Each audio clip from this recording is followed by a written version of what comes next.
Voilà. Alors, vous savez qu'en 2016, donc 7 novembre 2016, le Maroc il a organisé donc une conférence qui s'appelle COP22. C'est pour donc la lutte contre les réchauffements planétaires. C'était une réussite, évidemment. Ça montre que le Maroc il a une vision à long terme. Il est conscient des changements climatiques qui vont avoir des conséquences graves si on n'agit pas. Et c'est une réussite. Et je voulais expliquer pourquoi l'importance de prendre en considération ces changements. Premièrement, ces changements, ils vont nous donner des phénomènes extrêmes. Ces phénomènes, ce n'est pas seulement la sécheresse, ce n'est pas seulement le refroidissement, mais c'est des phénomènes extrêmes. On peut avoir à la fois la sécheresse ou on peut avoir des inondations, on peut avoir des périodes de froid. Mais ces réchauffements, ils peuvent avoir des conséquences sur les espèces qui se trouvent dans des espaces, dans l'écosystème, dans des lieux bien déterminés. Par exemple, le réchauffement planétaire il ramène des insectes qui sont là aussi, des moustiques qui vivent en Afrique, ils peuvent remonter vers l'Europe et même vers le Maroc et ça peut engendrer des virus très graves. Donc on doit faire attention avec ça.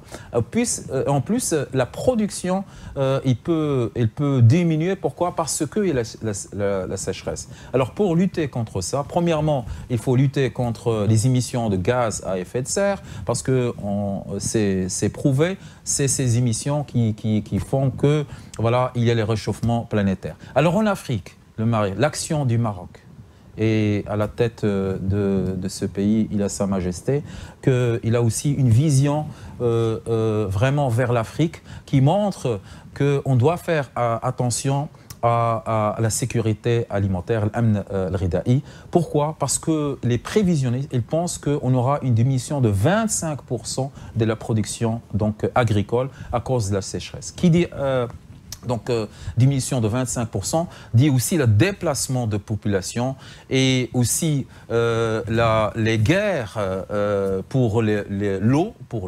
Donc, d'où cette vision vraiment extraordinaire pour la gestion de l'eau. Donc, le Maroc, sur l'irrigation, la technologie d'irrigation par les bassins. Donc, la gestion, la rationalisation de l'eau, il a beaucoup progressé. Et puis, pour notre alimentation, vous savez, pour avoir un produit, il faut des engrais. Ce n'est pas des produits chimiques. Il faut des engrais, il faut des éléments, il faut le phosphate, il faut l'azote, il faut le potassium.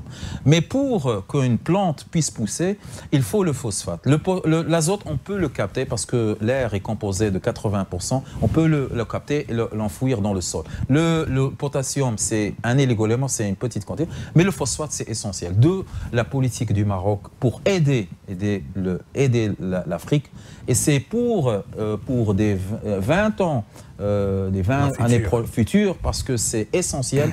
Il s'agit de la stabilité de l'Afrique, il s'agit de la lutte contre l'eau, il s'agit donc des disputes contre l'eau, d'où l'importance de nourrir l'Afrique, et l'Afrique, c'est l'avenir.